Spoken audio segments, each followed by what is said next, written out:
So welcome back everyone. अगर मेरा video आप लोगों को पसंद आता है, मेरा कंटेंट अगर पसंद में आ रहा है, क्वेश्चन समझ में आ रहा है, तो वीडियो को लाइक, शेयर एंड सब्सक्राइब करना ना भूलें, ठीक है। और मोस्ट ओवर थिंग, अगर कुछ डाउट है तो कमेंट में जरूर लिखें। कमेंट में अगर जरूर लिखेंगे तो हम उसमें क्या करेंगे, आपको सॉल्व करने का कोशिश करके आप लोग फिर वापस रिप्लाई करने का कोशिश करेंगे, ठीक है। अभी नेक्स्ट क्वेश्चन करते हैं। हम लोग इससे पहले जो किए थे वो ट्रिग्नोमेट्रिक रेशियो किए थे। अभी ये ट्रिग्नोमेट्रिक रेशियो के साथ एंगल्स के थ्रू करना है।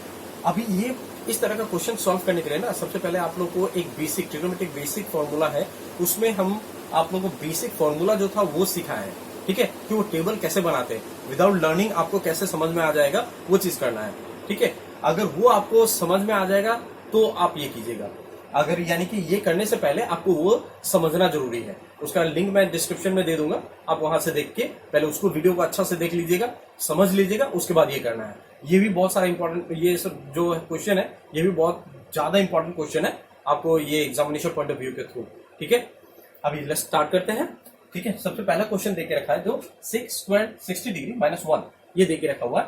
ये चीज इतना वैल्यू देके रखा है, तो हम लोग सिंपल सा है सोल्यूशन जब हम लोग करेंगे तो 6 स्क्वायर 60 डिग्री -1 ये देके रखा हुआ है। तो हम लोग को सिंपल सा है वो टेबल अब हम लोग को देखना है, ठीक है। वो टेबल देख के हम लोग को ये देखना है ना कि 60 डिग्री का वैल्यू क्या है। 6 किसका उल्टा होता है? कोस का। तो कोस 60 किसका है? कोस 60 का वैल्यू है, कोस 60 का वैल्यू है 2 या क्या है, आपको देखना जरूरी है। वो है, उसका वैल्यू है 1/2। तो 1/2 कोस 60 का वैल्यू है 1/2, तो 660 का क्या होगा 2 स्क्वायर -1 यानी कि 4 - 1 = 3। ये आया, तो आप लोगों को ये 3 आएगा। अभी आप लोगों को शायद समझ में नहीं आया हो कि ये 2 स्क्वायर कैसे आया। आप लोग जस्ट वो टेबल देखिएगा, टेबल में 660 का वैल्यू क्या देके रखा है। 660 का वैल्यू दिया हुआ है 2, तो 2 का वैल्यू कितना हो गया 2, ये स्क्वायर है तो ये स्क्वायर आएगा, और 2 का स्क्वायर 4 -1 ये आया 3, तो ऑप्शन में 3 था, ये हो गया, ठीक है। अब नेक्स्ट हम लोग करते हैं, क्या दे के रखा है, if 10x = 3 cot x then x = क्या होगा। x का वैल्यू निकालना है, तो इसको भी फटाफट निकाल लेते हैं हम लोग। इसका आंसर क्या है, 10x = 3 cot x। तो इसको कैसे करेंगे हम लोग, सिंपल सा है 10x = 3 इंटू कोट जो है, कोट किसका उल्टा हो जाता है, 10 का उल्टा हो जाता है ना, तो 1/10x। अब हम लोग को ये चीज मिल रहा है 10x, यहां डिवाइड हो रहा है, इधर आएगा तो क्या होगा इंटू, ये तो पता ही है, तो 10x × 10x 10 स्क्वायर x = 3, 3 1 3 आ गया, ठीक है। अब ये 10 स्क्वायर है, स्क्वायर उधर जाएगा तो क्या होगा 10x = √3, क्या आ गया √3। अब आप लोग को 10x = 10 √3, 10 √3 ये देखना है ना कि 10 मतलब कि √3 किसका वैल्यू आता है। 10 कुछ चीज में आता होगा, 10 उसमें हम बताए थे ना 0 डिग्री 30 डिग्री 45 60 और 90, तो इसमें से कोई एक आएगा, ठीक है। तो वो चीज आपको टेबल में देखना है, वो टेबल आप प्रैक्टिस करोगे तो ऑटोमेटिक याद हो जाएगा। तो ये चीज होगा 10, कैसे का वैल्यू होगा 10 60, तो ये 10 कैंसल, तो x = 60 डिग्री, ठीक है। तो ये होगा 60 डिग्री। कंप्लीट, होपफुली आपको समझ में आ गया होगा। मूव करते हैं नेक्स्ट क्वेश्चन में।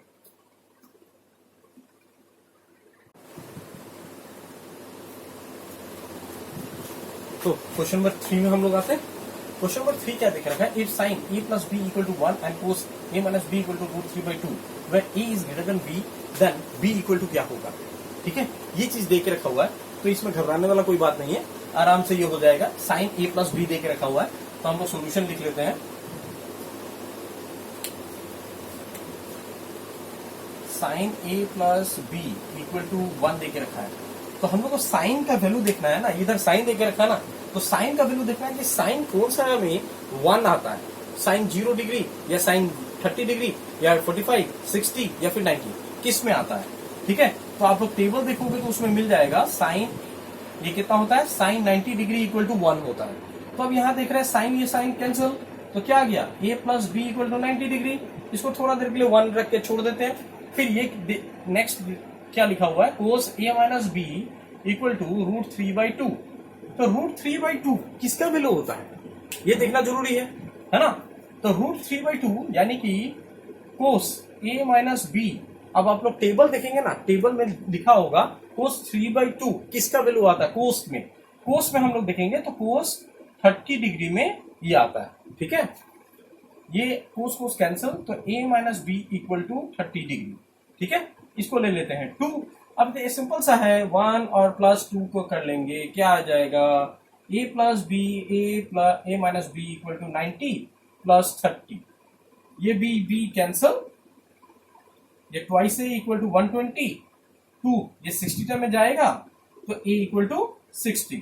जब a इक्वल टू 60 आया, हम लोग को निकालना क्या है, b निकालना है ना। तो b जब निकालना है तो जब a निकल गया तो b निकलने में कितना देर लगेगा, a और b दोनों को प्लस करने से 90 डिग्री आ रहा है, तो a का वैल्यू 90 डिग्री, तो a का वैल्यू 60 डिग्री है, तो 60 प्लस b इक्वल टू 90, यानी कि b इक्वल टू 60 उधर गया तो माइनस होगा, तो 90 में से 60 गया 30, यानी कि b का वैल्यू 30 डिग्री का है, पहला ही नंबर है a। खत्म हुआ, ठीक है। मूव करते हैं नेक्स्ट क्वेश्चन में, क्वेश्चन नंबर 4।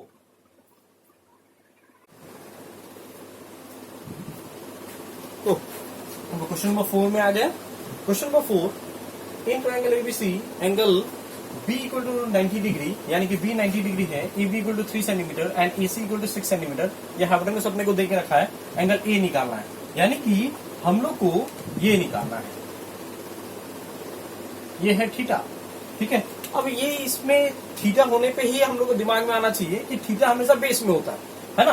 तो इस ट्रायंगल को सबसे पहले हम लोग घुमा लेते हैं, इस ट्रायंगल को सबसे पहले हम लोग ऐसे कर लेते हैं, A नीचे में आ जाएगा, ये B जहां है वहीं, और ये C।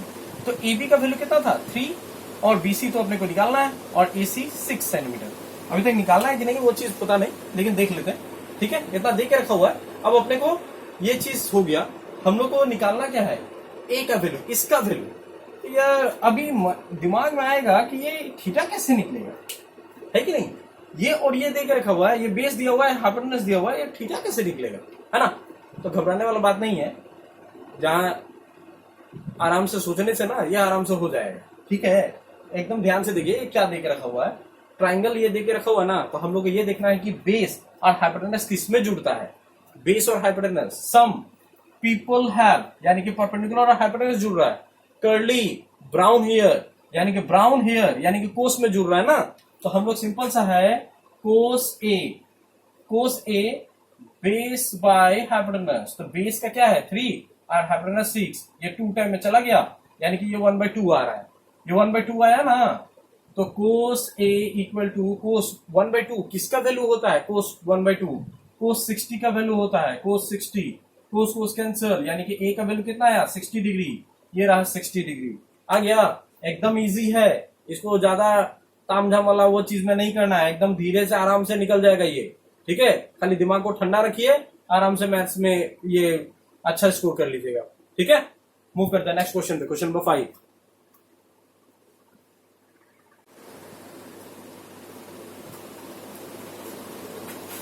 तो यहाँ पे क्वेश्चन नंबर 5 पे आ जाए, ये चीज दिया हुआ है, इसमें से ये करना है। आप लोग में बहुत सारा क्वेश्चन, बहुत सारे स्टूडेंट पूछेंगे कि सर इतना सारा याद कैसे होगा। बेटा याद नहीं करना है, जब एग्जाम जब होगा ना, एग्जाम में जब होगा तो उसमें क्या करना है, जब एग्जाम होगा तो उसमें ही टेबल बना लेना एक रफ साइड में। वो ज्यादा से ज्यादा आपको 30 से 45 सेकंड लगेगा बनाने में, या ज्यादा से ज्यादा 1 मिनट। अगर 1 मिनट से आप ज्यादा समय ले रहे हो तो उसको अच्छे से प्रैक्टिस कर लो, तो एग्जाम में 1 मिनट से कम समय में कर लो, ठीक है। ये पहले ही वो टेबल बना लेना, ठीक है। और टेबल बनाने के बाद इसको सॉल्व करना वहां से टेबल से देख देख के। कभी कभी तो हम लोग खुद करते हैं, मैं खुद करता हूँ, तो उसमें क्या करता हूँ बाय मिस्टेक कुछ और नंबर लिख लेता हूँ, ठीक है। तो वो टेबल से देख के करने से बहुत अच्छा से हो जाएगा। अब यहाँ पे जैसे ये देकर रखा है तो इसमें सोल्यूशन कर लेते हैं। 3 cos squared 60, तो ये बार बार क्वेश्चन लिखने का जरूरत नहीं है, वहीं से कर लेंगे, ठीक है। cos 3 इंटू cos 60, cos 60 का वैल्यू कितना होता है, cos 60 का वैल्यू होता है 1/2, तो 1/2 का square plus 2 into cot 30, cot 30 किसका वैल्यू होता है tan 60 का, tan 60 कितना है √3, ये स्क्वायर हो जाएगा -5 इंटू साइन का 1/√2 होल स्क्वायर। अब इसको फटाफट कर लेते हैं, ठीक है। 3 इंटू 1/4 प्लस 2 इंटू 3 √3 का स्क्वायर करेंगे तो रूट और स्क्वायर दोनों खत्म हो जाएगा, तो 3 बचेगा। 5 इंटू, वैसे ये 1 का स्क्वायर 1 होगा और √2 का स्क्वायर 2 होगा, ठीक है। अब इसके बाद 3/4 प्लस 3 टू द 6 माइनस 5/2। अब इसके बाद एलसीएम लेके करने में कितना देर लगेगा? 4 और 2 का एलसीएम कितना आएगा? 4 आएगा। 3 प्लस 6 4 24 माइनस या गया 2 टाइम है 2 5 10, यह आ जाएगा 27 माइनस 10/4, यह आ गया 17/4। आंसर है 17/4, ये आ गया। ठीक है, ये वाला इतना हो गया। अब इसको करते हैं, इसमें भी करेंगे तो वही चीज है। टेबल आप लोग देखोगे, टेबल में आप लोग देखोगे तो टेबल में देखने के बाद आराम से वैल्यू पुट करना है, वैल्यू पुट करके लिख लेना है। तो ये वैल्यू पुट करने के समय अच्छा से ध्यान से देखना है। ठीक है, ऐसा नहीं कि एग्जाम में किसी और से पूछें, इधर उधर करें, वो नहीं करना। अपना कॉन्फिडेंस से जाना है, अपना प्रैक्टिस करके जाइए, आराम से हो जाएगा। अब यहाँ पे 1060 का वैल्यू देके रखा है। 1060 का वैल्यू पे अभी थोड़ा देर पहले हम बताए थे, यहाँ पे भी देके रखा हुआ है 10, इसमें 1060 ने दिया है। 430 का वैल्यू जो है वही होगा। तो 1060 का वैल्यू कितना है? √3 square minus plus 4 into sine square 45 1/√2 whole square plus 3 sec 30 यानी कि सेक किसका उल्टा होगा? सेक किसका उल्टा आता है? कोस का। तो कोस 30 का वैल्यू कितना होता है? √3/2। तो इसका क्या होगा? 2/√3 whole square plus 5 into cos का 90 डिग्री 0 होता है, 0 का स्क्वायर। ठीक है, अब ये कोसेक 30 का वैल्यू होता है 2 प्लस सेक 30 कोस 62 यानी कि ये 2 आएगा, और कोट स्क्वायर 30 यानी कि √3 होल स्क्वायर। ठीक है, अब इसको वैल्यू पुट कर देते हैं फटाफट। 3 का स्क्वायर √3 का स्क्वायर 3 आएगा, plus 4 into 1/2 plus 3 into 4/3 plus 5 0 इधर 0 ही आएगा, तो यहाँ 0 लिख लेते हैं। ये 2 प्लस 2 4 माइनस 3। अब यहाँ पे देखेंगे तो 3 और ये कट गया 2 टाइम में, प्लस 2 प्लस ये 3 कैंसिल, तो 4 और प्लस 0 तो छोड़ देते हैं। 4 माइनस 3 कितना होता है? 1 ही होता है, तो 1 नीचे लिखने का जरूरत नहीं है। ठीक है, तो 3 प्लस 2 5 प्लस 4 9। ऑप्शन में है आंसर 9। आ गया आंसर कंप्लीट। ये आपको बार बार क्वेश्चन लिखने का जरूरत नहीं है एग्जाम में। ठीक है, क्योंकि क्वेश्चन आपको एमसीक्यू पूछा जा रहा है, तो ये क्वेश्चन लिखने का जरूरत नहीं है। ये सिर्फ रफ साइड में करके आप लोगों को सिर्फ एबीसीडी ही लिखना है, तो टाइम वेस्ट नहीं करना है एमसीक्यू में। ये वाला करके टाइम वेस्ट नहीं करना, सीधा हम लोग वैल्यू बैठाएंगे, वैल्यू बैठा के फटाफट आंसर निकालना है और एबीसीडी लिख लेना है। ठीक है, इसमें आंसर बी आया। ओके, नेक्स्ट मूव करते क्वेश्चन नंबर 7।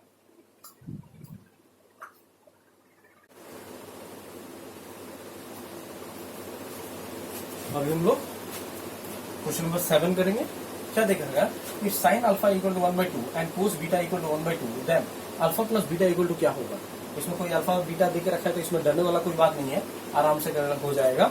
सिंपल सा है, साइन अल्फा इक्वल टू 1/2 देके रखा हुआ है, तो हम लोग को sine alpha equal to sine 1/2 देके रखा है ना, तो sine alpha equal to 1/2, sine का वैल्यू में हम लोग देखेंगे 1/2 कब आता है? साइन 30 इक्वल टू आता है, तो साइन 30 ये हो गया, साइन कैंसिल, यानी कि अल्फा का वैल्यू क्या आया? 30 डिग्री।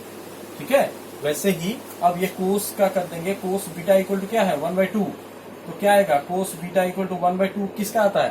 कोस 60 का वैल्यू आता है। कोस 60 कोस कैंसिल, तो बीटा इक्वल टू क्या आया? 60। तो alpha plus beta equal to क्या आएगा? 30 प्लस 60 डिग्री यानी कि 90 डिग्री। ऑप्शन में ये रहा 90। हो गया। अब हम लोग नेक्स्ट करते हैं। नेक्स्ट में क्या देख रखा है? If sine theta minus cos theta equal to 0 degree 0, यानी कि फिर उसके बाद sine to the power 4 theta plus cos 4 theta equal to क्या होगा? ये चीज देके रखा ना, तो इसमें मैक्सिमम स्टूडेंट क्या करते हैं ना कि इसमें स्क्वायर करके जाते हैं। साइन स्क्वायर ए माइनस बी दिया हुआ है, तो साइन होल स्क्वायर लेंगे, होल स्क्वायर लेने के बाद आगे करेंगे, तो फिर उसके बाद और स्क्वायर लेंगे, तो बहुत समय लग जाएगा। तो बहुत ज्यादा समय तो अपने पास है नहीं, इसमें एग्जाम में तो एक्स्ट्रा समय हम लोग को मिलेगा नहीं, तो भैया यहाँ तो दिमाग से खेलना पड़ेगा। तो दिमाग से खेलना पड़ेगा, तो इसको कुछ ऐसा करें कि जल्दी से जल्दी आंसर आ जाए। तो कैसे आएगा? हम लोग यहाँ पे ना थीटा का वैल्यू निकाल लेते हैं। थीटा का वैल्यू निकालेंगे ना तो आराम से आ जाएगा। जैसे यहाँ पे sine theta minus cos theta equal to 0 दे के रखा है ना, तो जस्ट कोस को उधर ले जाते हैं, तो sine theta equal to cos theta. ठीक है, अभी ये आ जाएगा sine theta divided by cos theta equal to 1। ये इधर हो रहा है तो इधर आएगा तो 1 होगा ना, ये इधर नीचे डिवाइड हो गया और यहाँ बच क्या गया, 1 बच गया। अभी sine theta by cos theta किसका वैल्यू हो जाता है, टेन थीटा इक्वल टू 1। अब 1 का वैल्यू क्या होता है टेन थीटा में, टेन 45 डिग्री, तो इसको लिख लेंगे टेन 45। अब ये टेन टेन कैंसिल, तो थीटा का वैल्यू क्या आ गया 45 डिग्री। अब उसको वैल्यू पुट कर देते हैं, क्या देके रखा है साइन स्क्वायर थीटा, तो स्क्वायर की जगह हम लोग लिख लेंगे 45 डिग्री, ठीक है, और plus cos to the power 4 45 degree equal to, अब क्या लिखना है, तो साइन 45 का वैल्यू क्या आता है आप लोग टेबल में देखिएगा 1/√2 है, 1/√2, ये स्क्वायर नहीं है 4 है, ठीक है, तो to the power 4 plus 1/√2 to the power 4। अब इसको वैल्यू पुट करेंगे तो 1 बाई कितना आएगा, पहले तो स्क्वायर करेंगे तो √2 खत्म, √2 हो गया तो 2 टू द 4 हो जाएगा, प्लस 1/4, यानी कि ये 4 हो गया, 1 प्लस 1 यहाँ पे कर लेते हैं, तो ये आ गया 2/4, ये कट गया 2 टाइम में, 1/2 आंसर, ये रहा 1/2।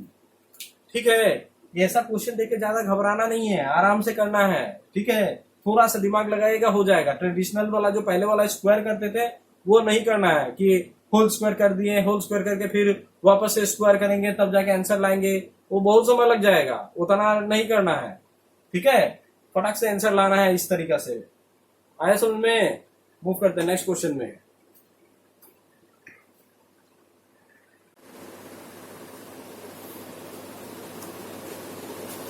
अब हम लोग क्वेश्चन नंबर 9 पे आ गए हैं। क्या दिया हुआ है, इन ट्राइंगल एबीसी ई, if triangle ABC is right angle at C, मतलब एक ट्राइंगल है जो राइट एंगल कितना है सी पे 90 डिग्री है, ये ट्राइंगल बना लेते हैं हम लोग, ये सी है, ये 90 डिग्री है, तो ए और ये बी होगा, या ए यहां लिख लीजिए बी यहां लिख लीजिए, कोई फर्क नहीं पड़ता है, ठीक है। अब इसमें एक तो डिग्री 90 डिग्री है, अब हम लोग को बोला क्या है कोस ए प्लस बी कितना होगा, तो हम लोग ये सिंपल से देख लेते हैं, एक ट्राइंगल में तीनों एंगल को मिलाने से कितना डिग्री होता है 180 डिग्री। अगर सी 90 डिग्री है, सी अकेला 90 डिग्री है, तो ए और बी को प्लस करेंगे तो कितना डिग्री होगा 90 डिग्री होगा, यानी कि हम लोग इसको ऐसे लिख सकते हैं A plus B equal to 90 degree लिख सकते हैं। अब हम लोग को लाना क्या है, कोस यहाँ पे लाना है, कोस दोनों साइड मल्टीप्लाई कर देते हैं, cos A plus B equal to cos 90 degree, ये हुआ। अब cos A plus B equal to cos 90 degree का वैल्यू कितना होता है, कोस 90 डिग्री का वैल्यू 0 होता है, यानी कि ए प्लस बी इक्वल टू क्या होगा 0 होगा, ये आ गया खत्म। अब इसके बाद ये क्या बोला है question number 10, a pole 6 metre high cast a shadow 2√3 metre long on the ground, the sun's altitude is, यानी कि सन्स का अल्टीट्यूड क्या है, मतलब कि एकदम सिंपल से समझिए, एक पोल है, ये एक पोल है, ये इतना बड़ा पोल है जो कितना है, ए पोल 6 मीटर हाई, यानी कि ये पोल का हाइट है 6 मीटर, कास्ट अ शेडो 2√3, यानी कि ये 2√3 लंबा क्या दे रहा है, शेडो दे रहा है, शेडो मतलब परछाई होता है, ठीक है। अब इसमें बोल रहा है सन का ऑल्टीट्यूड क्या है, ये वाला ऑल्टीट्यूड क्या है जो कितना डिग्री आ रहा है, ठीक है, तो कितना डिग्री आएगा, तो ये कैसे निकालेंगे हम लोग को ये देखेंगे कि ये दोनों किसमें आता है, कुछ भी ले लीजिए ना, इसमें ये एक ट्राइंगल है जिसमें ये परपेंडिकुलर है, ये बेस है, तो परपेंडिकुलर और बेस लेके कौन सा होता है, सम पीपल हैव, तो सम मतलब हो गया साइन, पीपल हैव हाइपोटेनस आ रहा है, नहीं चाहिए होगा, कर्ली ब्राउन हेयर, ये भी नहीं होगा क्योंकि हेयर में क्या आ गया हाइपोटेनस आ गया, तो टर्न्स परमानेंटली ब्लैक, यानी कि ये दोनों आ रहा है पी और बी, तो क्या हो जाएगा परमानेंटली ब्लैक, यानी कि 10 कितना डिग्री, 10 थीटा ही तो निकालना है, 10 थीटा क्या आएगा, टर्न्स परमानेंटली कौन हो गया 6 और ब्लैक कौन हो गया 2√3, ठीक है, 10 ये 3 टाइम में जाएगा 3√3, अब 3√3 तो √3 तो इसको काट सकते हैं ना, √3 यहाँ पे लिख लिया, यहाँ पे √3, ये दोनों कटेगा तो यही आएगा, तो वापस से कर लेते हैं, 10 थीटा इक्वल टू क्या होगा 3√3, और √3 का इंटू करने से क्या आएगा √3, स्क्वायर आएगा, यानी कि 3 आ रहा है ना, तो यहाँ पे डायरेक्टली हम लोग 3 लिख सकते हैं। 3 3 कैंसल, यानी कि टेन थीटा इक्वल टू √3। √3 किसका वैल्यू होता है 10 में? आप लोगों को थोड़ा सा भी ध्यान में है, टेबल में आप लोग देखिएगा तो 10 ये √3 है ना, 10√3। 10√3 किसके आता है? 10√3 आता है √1060 का वैल्यू। तो ये कट गया तो थीटा इक्वल टू 60 डिग्री, यानी कि ये आएगा आंसर। यानी कि सन का ऑल्टीट्यूड कितना है? 60 डिग्री है। ठीक है, ऐसा क्वेश्चन जब भी आएगा ना तो ये फिगर बना लीजिएगा रफ साइड में, क्योंकि फिगर बनाने से बहुत जल्दी आराम से हो जाएगा। ठीक है, खत्म।